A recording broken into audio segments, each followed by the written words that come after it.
possibilité, en cas d'échec, de pouvoir changer de trajectoire.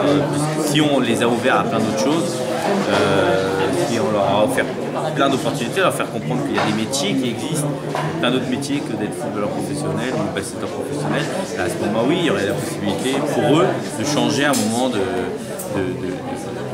vie, quoi, de choisir, soit continuer le sport de haut niveau, le sport intermédiaire, ou soit d'aller vers autre chose.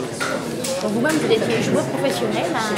L'idée que vous étiez peut-être un modèle pour les plus jeunes, ça vous venait à l'esprit spontanément? Est-ce que vous l'avez appris? Ça me venait à l'esprit, on est médiatisé, on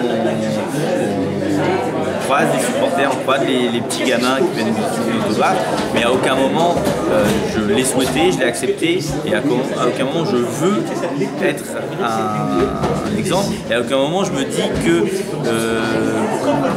les sportifs de haut niveau aujourd'hui peuvent être des exemples pour la jeunesse. Non, je crois qu'ils peuvent faire partie de certains peuvent faire partie des exemples de la jeunesse, mais il y a tellement d'autres personnes importantes qui peuvent être des exemples et qui ont peut-être plus de valeur. Aujourd'hui, être un footballeur, ou être acteur de cinéma, par exemple, c'est passer à la télé, faire de la promotion du film, c'est faire des interviews. Mais est-ce que c'est vraiment ce qui se passe sur le terrain ou dans le jeu d'acteur que c'est en ça que les jeunes se reconnaissent? Non, aujourd'hui, avec les téléréalités, on peut devenir célèbre sans avoir de talent finalement. Et ça, c'est une mauvaise image renvoyée aux jeunes. Est-ce que éventuellement, justement, être porteur de certains symboles, ou être porteur d'identité culturelle ou alors d'idées politiques, est-ce que vous trouvez que c'est simple ou pas simple pour un autre sportif? En tout cas, moi, j'ai pas été formé à être un modèle pour qui que ce soit. J'ai pas été formé à être, je le disais tout à l'heure, à être un représentant de la nation. Voilà, je comprends pas qu'on demande un moment à des footballeurs je sais pas, Patrice Evra, je sais pas si vous comprenez, ce mec-là, à 17 ans, il a été dégagé de tous les clubs de France, il s'est retrouvé formé en Italie, il a voyagé, il s'est retrouvé à Monaco, aujourd'hui il joue à Manchester. On lui demande un jour, à lui, d'être représentant de la France. Mais ça n'a pas de sens, quoi. Le représentant de la France, c'est d'autres personnes, Sarkozy, il y a des symboles, au-delà de la Marianne et de l'amour français, il y a d'autres symboles qui représentent la France, mais surtout pas Patrice Evra, il ne mérite pas le procès qu'on lui a fait, et encore moins les autres. Est-ce que le sport aujourd'hui en est à une contre-performance globalement? Moi je peux parler du foot, ça fonctionne pas. Le sport de haut niveau ne fonctionne pas. L'image qu'il renvoie n'est pas bonne. Dans les stades ça va pas, c'est violent. Sur le terrain c'est violent.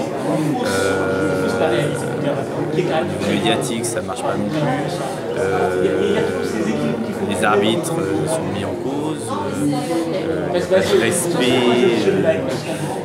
Il n'y a pas plus d'amour du maillot, il y a des choses qui sont un peu populistes peut-être, mais qui existaient peut-être à une autre époque. Au niveau amateur, c'est pareil, beaucoup de violence, beaucoup de problèmes, moins en moins de licenciés, moins en moins de bénévoles, moins en moins de parents capables d'accompagner leurs enfants faire les épreuves sportives. Il y a beaucoup de problèmes, ça va pas. Par exemple, Camus qui raffolait du football et qui a très bien écrit d'ailleurs dans le sujet du football, c'est pas le football qui lui a permis de l'ascension sociale, c'est vraiment sa capacité à écrire et à s'engager. Il a grandi en Algérie, il a appris le français après. Des exemples comme ça, pour vous, ça vous paraît un moment très lointain? Oui, je pense que. Mais il y a des exemples, mais qu'on ne voit pas assez d'ascenseurs sociales dans les minorités. Mais c'est pas assez visible, c'est pas assez mis en avant, et puis il n'y en a pas assez.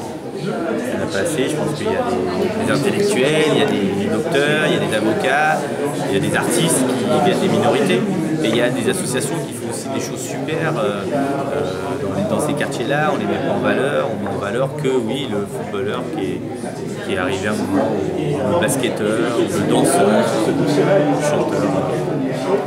Vous avez parlé des métiers importantes du professionnalisme, de tous ceux qui